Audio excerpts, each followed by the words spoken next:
I'm falling, I'm falling. Shouldn't be trusting me, I could be making it all up, you know.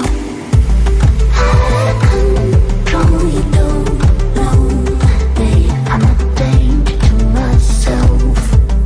Out of control, you don't. Good morning, good afternoon, good evening, whatever time it is that you are tuning in. This is Unapologetically Me, featuring me. No special guest, just me. All right, you guys, so how is your week going? I apologize for not getting videos out sooner. I got bum rushed again. I have ones that I'm working on, and then new things come out, and I want to get those to you, so then I start working on those, and then I end up overwhelmed, and, plus, dealing with the kids and life.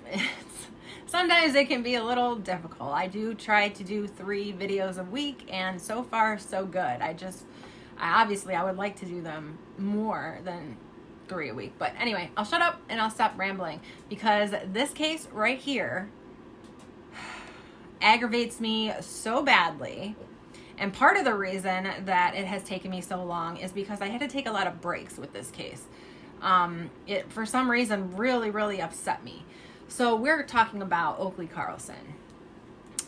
So this is a 5-year-old little girl from Oakville, Washington. She's missing, and at this point is assumed to be dead. The amount of time that she's been gone, and then given, evidence, I guess you would call it, about this, it just does not look good for Oakley. So Oakley has her mother and father. Her mother is Jordan Bowers. Her father is Andrew Carlson. The couple also has 3 other children that were in their care, and their ages are 2, 6, and 9. The parents are currently being held in jail on charges of second-degree abandonment of a dependent after withholding prescribed vital medication from their 6-year-old daughter for over 15 months. They have also gained a new charge for reckless endangerment in the last week, and we will talk about that at the end. So stick around for that. You're not going to want to miss that. You're not going to believe these charges and all that's involved in them. It's horrifying. So let's get into the details of the case. Now, this case has had me crying and all over just fucked up.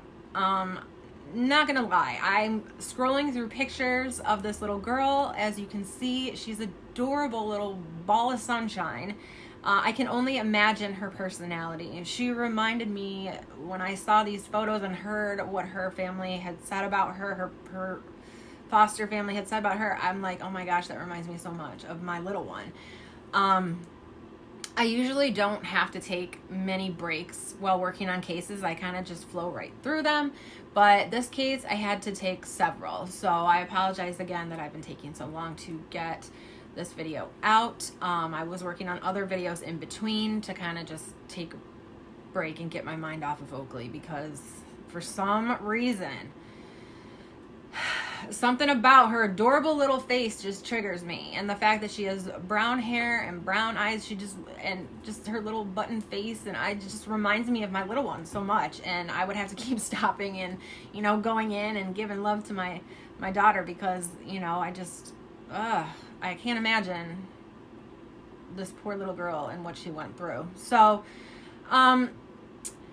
I think the most heartbreaking part of all of this is that she was living a loving family life for basically the whole beginning of her life, and it was taken away at an age that she couldn't understand and she couldn't object. But here's the story. I digress. All right.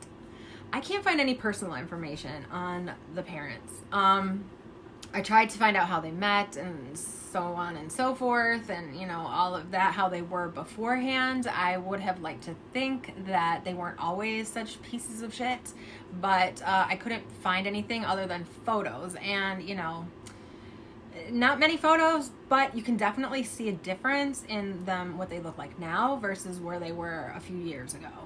So it's very obvious that drugs played a huge part in their demise, not only as parents, but as human beings.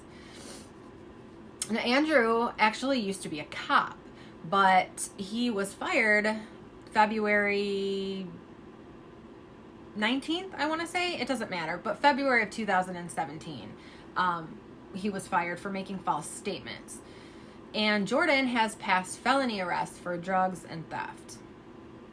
Jordan Bowers and Andrew Carlson lived in a small town in Washington called Oakville. The town was very small, with a total of 3,000 people. Most of Oakville was open land. The family lived in a home on about 300 acres of that land. It's unclear why, but when Oakley was 7 months old, she was placed with a foster family. A couple by the names of Eric and Jamie Jo Hiles would raise Oakley as their own for a few years. During this time, Oakley was growing and thriving and experiencing what all children would hope to experience in their lives. There's many photos showing how happy Oakley was and how happy the Hiles were with their new little girl. Both Eric and Jamie Jo fell completely head over heels in love with Oakley. They described her as kind and sweet. She loved to read and always wanted one more bedtime story. They had hoped to make this a permanent living situation. They wanted nothing more than to be able to adopt Oakley, but sadly, that would never happen. After almost 3 years, in November of 2019, Oakley was returned to her biological mother and father, as well as her 3 siblings. When DCYF was asked why she was put into foster care to begin with, as well as why she was returned, they said that they couldn't disclose that for privacy reasons, which is always the case, unfortunately. They are very, very hush-hush about their cases. It's not, they don't talk about them. It's very difficult to find out anything that DCF, DCYF, DCFS, or any of them have. You can't find out anything. Which I understand, but in certain cases, I don't. But anyway, the Hiles did put up a fight to keep Oakley. They were extremely worried about her returning to her parents. Loading her into the car 2 years ago felt like a death to us then, Jamie Jo recalls. We have grieved and have been so sad at the loss of her. I never want anything bad to happen to her, but I have to prepare myself that something may have happened to her. When Oakley was reported missing, the 2 were questioned. They said that they hadn't seen her since giving her back to her biological parents, but that they had routinely kept in contact with DCYF about concerns that they had regarding a fire, specifically, that happened at the home where Oakley was living with her family. November 6th of 2021 was when this fire happened. And this fire actually was severe enough that it displaced the whole family. And they were living at the Tumwater Hotel for a couple of weeks after. A GoFundMe was set up by a friend of Oakley's family, and in the description it said that they didn't immediately call the fire department when the fire broke out because they couldn't find their cell phones. Interesting. Andrew did eventually call 911 later that day, after he had put the fire out himself. So you would think it's probably a small fire, right? As you can see, no, not so much. I mean, they were displaced, and these photos, looking at the damage in these photos, it doesn't appear that it was just a small fire. So this had to take a lot for him to put out on his own, in my opinion. He told the fire chief that the fire was started by his 4-year-old daughter Oakley, which she was 4 at the time of the fire, and that she lit the couch on fire using a cigarette lighter. The fire had spread to the upstairs of the home, but he was eventually able to put it out on his own. The fire chief found this to be extremely unusual, with a fire of this magnitude especially. Why wouldn't they call 911 as soon as they realized that the fire was out of control and spreading? I don't get that.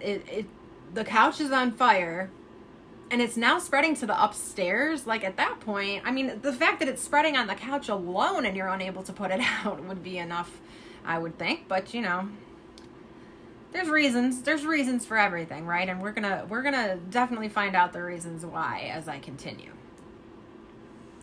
So after an investigation, the fire chief came to the conclusion that the fire most likely did not start on the couch in the living room. He found that the point of origin of the fire came from the microwave in the kitchen. A little bit sus, right? Why would you lie about that? I mean, it happens. I don't understand. I mean, the only reason maybe there would be to lie about something like that would be if you were cooking something maybe illegal in the microwave that might cause the fire, like microwaving something explosive or chemical. I don't know. Another thing that is a little bit sus to me is that no one can confirm if Oakley was even there the day of the fire. So let's stop there about the fire for a moment and talk about the last time Oakley was accounted for. Her grandmother said that the last time that she saw Oakley was in December of 2020. She also said that Oakley did not look well. She was pale, she had dark circles, and she had sores or scratches all over her face. Neighbors also said that they hadn't seen Oakley in a long time, and that the bus that used to come take her to school had even stopped coming. December 5th, 2021, a woman by the name of Jessica Swift, who was the principal of the school that Oakley's 6-year-old sister attended, she made a phone call to the Grays Harbor Police Department and had a chilling tale to tell. She told the police that Oakley's 6-year-old sister was friends with her daughter, and that on December 3rd, the girls had a play date and sleepover. Jessica had been worried about Oakley because she hadn't seen her since the prior November before the fire.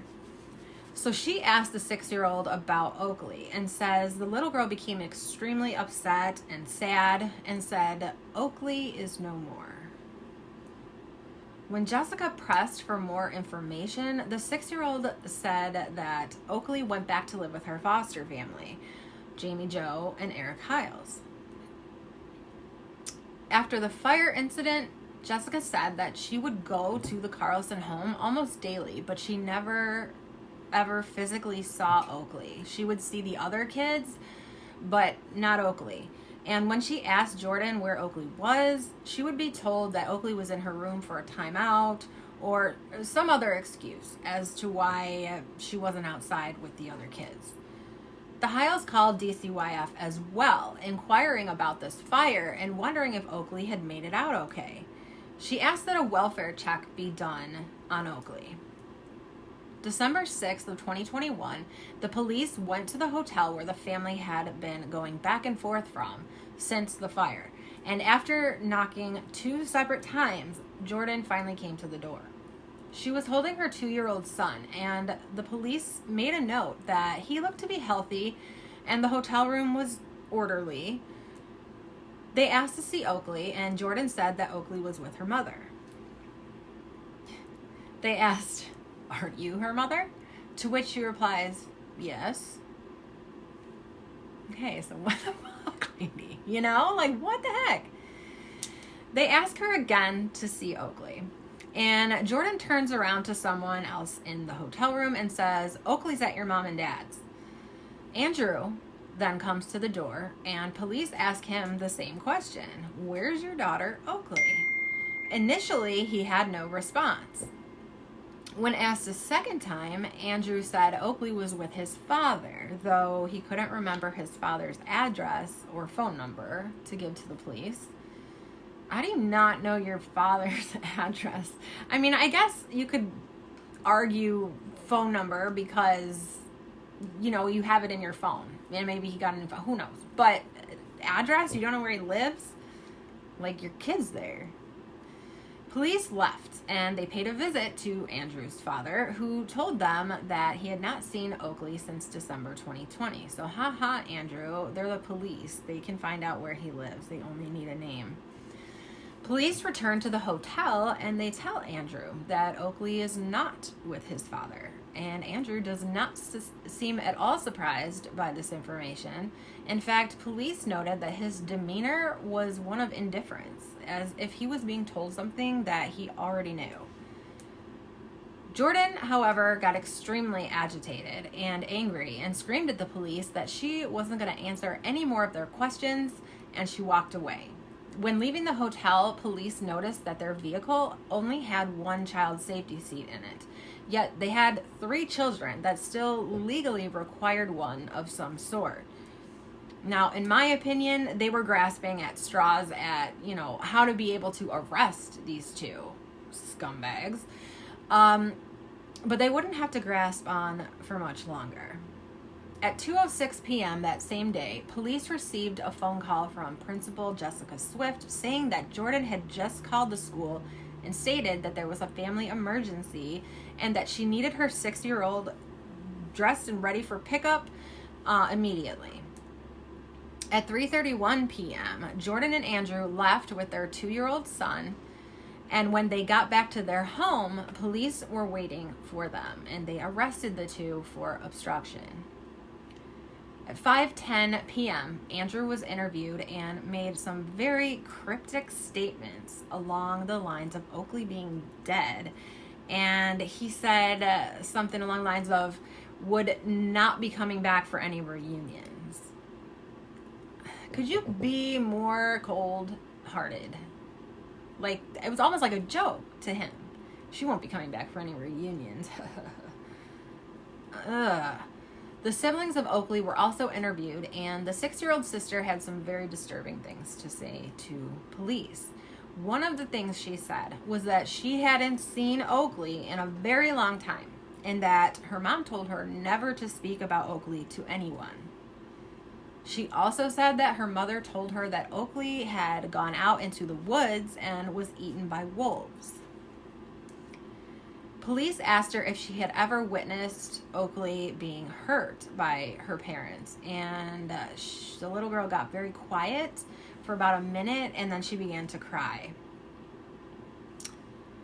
The other sibling, I believe it must have been the 9-year-old, talked about how Oakley was beaten with a belt regularly and locked in a cabinet under the stairs, as well as starved. Now, I put a little thing in here, a little asterisk, to say, why only Oakley? Because it appears that the other kids were not experiencing the type of abuse that Oakley was experiencing. And, when I think of why her, why was it her? In my opinion, I feel that Jordan was jealous and resentful of Oakley. I almost wonder if, like, she was living this wonderful life with her foster parents and was calling them mommy and daddy. She was 7 months old and she was almost 3 when she left them. So that was her mommy and daddy. And I almost wonder if, I don't know, but I feel like Jordan was pissed. Didn't maybe want her talking about them, was jealous that they had this time with her, that they could give Oakley all these things that Jordan and Andrew could not give her, and maybe felt like it's being rubbed in her face in some way. I don't know. I just feel like Jordan had a lot of resentment towards Oakley. Like, you had this wonderful life, but I'm sorry, that's not your family. We're your family. This is our life, like, shut your little mouth and do what you're told, A, B, and C. I don't know, but I just feel like there's a lot of hate and resentment and jealousy from Jordan to Oakley. So, which is disgusting. It's not the little girl's fault that you turned into a shitbag. Like, get clean, get off the drugs, which is what you were supposed to be doing while she was in foster care, so that you can give your kids these things. Both parents said that the last time that they saw Oakley was November 30th, but provided no details other than the date. The siblings said that in regards to the house fire, that everyone made it out except for Oakley. And I'm not sure what they mean by this.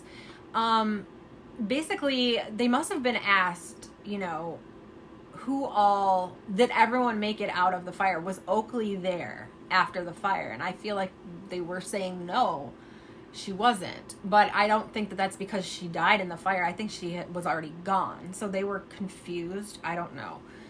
A search of the family's home turned up items that suggested they only had the 3 kids. There was no bedroom for Oakley or bed for Oakley. There were no clothes for her, no toys of hers, only for the other 3 kids. There was also blood found in several areas of the home, such as the blinds, the front door, and there was also a bloody handprint on the wall in the hallway. December 7th, Oakley's foster parents asked the police about the medication that the 6-year-old needed and made sure that she had it when they were taken into protective services. I believe this is when they were aware, police were made aware that she hadn't been getting that medication for quite some time. Though the parents were picking up the prescription for it, they had not been administering it to the 6-year-old. December 9th, 2022, both Jordan and Andrew were initially taken into custody for possible manslaughter charges, but as of right now, no charges have been filed. They had 72 hours to charge them with manslaughter or they would have to be released. That 72-hour period passed, but they weren't released because one thing they were able to charge them with was second-degree abandonment of a dependent after the police learned that the parents were withholding that vital prescription medication from their 6-year-old. Now let's talk about this medication. It's been reported, or it has not been reported, what exactly this medication was or what it was for. So this is purely speculation, okay? The medication was said to be a vital medication that, when not taken, can be life-threatening to the child. I feel asthma medication would fit that description. Asthma medication can also be used in the making of methamphetamine. And this explosion in the microwave and the drug charges and just looking at these two, they had that whole Faces of Meth campaign, right? Tell me these don't look like that. Now, like I said, this is my opinion. This is speculation. Okay, so I told you that the parents are now facing new charges, all right? So here is the finale here. They're facing new charges, and like I said earlier, they will horrify you. So here it is.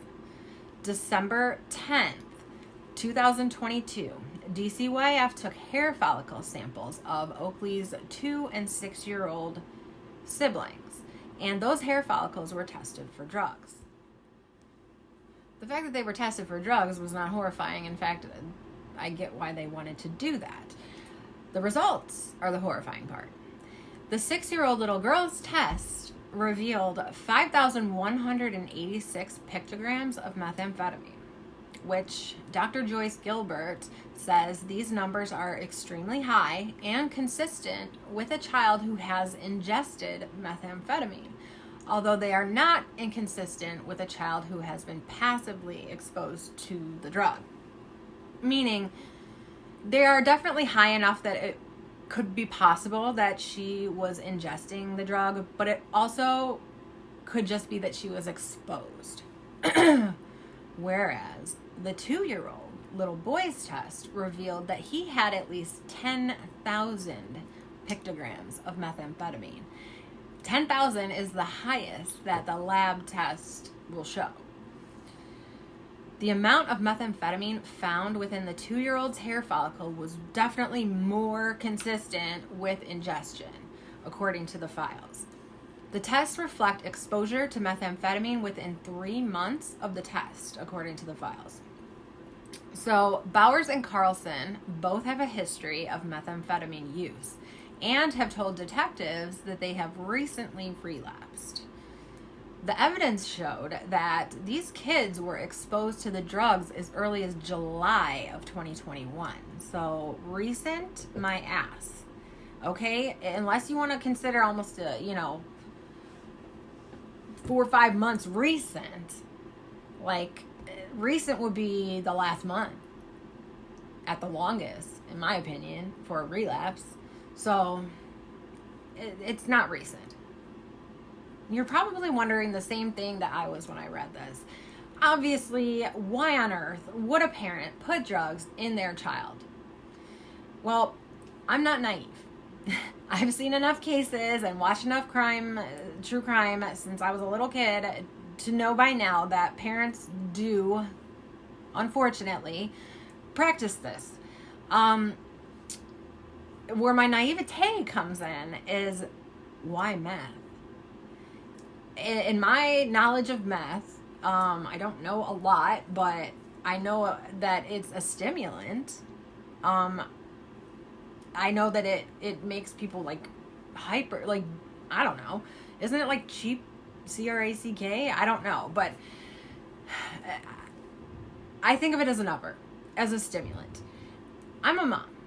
I have a toddler. She's a little dynamo, and she's like the Energizer Bunny. She wears me out on the regular. She is just constant. When she's up, she's bam, bam, bam, bam, bam, like a pinball machine, just over here, over there, everywhere, She's very talkative. She's very active, and I would not think of ever even like letting her have a sip of coffee because she already has enough energy. Why would you give a child a stimulant? And, so that was my question. But I had to look it up, what it does to a child, like why a parent would find it necessary to do this. And the main thing, like my poor Google search history, it could potentially get me locked up for many, many years for many, many different things. Ever since I started making these true crime videos. But anyway, it's likely that the 2-year-old could have been given it because he was born addicted, and in order for him to not go through withdrawals immediately following birth, that Jordan was giving it to him. I find it probably more likely that he was still breastfeeding. Especially if she had been using while she was pregnant, breastfeeding him would keep him sustained, as far as not going into any type of withdrawal or getting sick or anything. So he's 2. He could very well still been breastfeeding.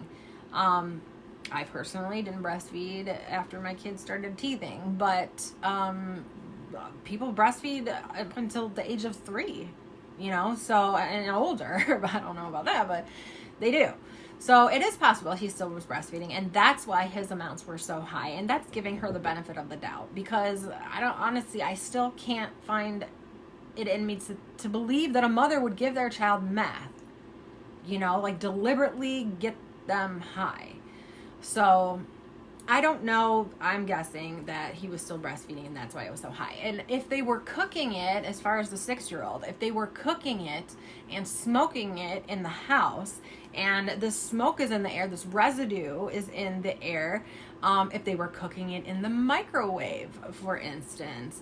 I don't know why I've never really heard of meth being cooked in a microwave before, but then again, I don't know much about it. So maybe you can make the ingredients or heat the ingredients up in the microwave or something. But if those things are in, the microwave, and you put food into the microwave, such as your child's little lunch, and then you feed your child and they're ingesting it, that could be how she's ingesting it. Also, I read that if you have fruit and stuff sitting out on the counter, or any type of porous food sitting out on the counter, and you're cooking meth in the kitchen, you're smoking it in the home, it can get into that food. And at that point, when you ingest the food, you are ingesting the methamphetamine. So this is how they could have gotten it in their system without being deliberately given it. And like I said, that's giving them the benefit of the doubt that they're not that effed up in the head. Honestly, I'm wondering if right now they're going through any type of withdrawals. I mean, that would be very telling. Obviously, if they were being given it as a drug for some reason, they would be going through withdrawals. But they're not going to tell us that. And that's really not necessarily our business. So Jordan Bowers and Andrew Carlson have both been charged with reckless endangerment of a child ×2 now, and are awaiting trials. Their trials are going to be held together, and they're scheduled for April 19th of 2022. So they are both pleading not guilty on all charges. They actually had court yesterday. They had an omnibus hearing to discuss evidence that was needed to move forward in trial. I would guess that's some type of like a preliminary hearing, just to kind of figure out what evidence they have and whether or not that it's enough for trial. So I don't know what an omnibus hearing is, but if it's discussing evidence, that's very much like a preliminary exam. It might just be a shorter one. I don't know. So yeah, that's what I got for you about Oakley Carlson, this adorable, sweet little girl that had the dream life and then got returned into life in hell, essentially. It's horrible. It really is. These cases that I've been covering the last couple times, Serenity and, Harmony and all of them, I don't understand. And these kids they go missing, and then they're not reported missing for a year or more. So, all right, that's all I got for you guys today. Like I said, I'm working on some others. I had watched the Ethan Crumbly hearing yesterday. It was like 3.5 hours. It took me most of the day to watch it. I had to keep stopping. But I have all of that ready for you. I'm actually going to make that video next, so I'll be wearing the same outfit or shirt, so you can't really see my whole outfit, before my little one gets up from her nap. So I will talk to you guys then. If you're not interested in that, then have a great day, and I will see you when I see you. Bye-bye.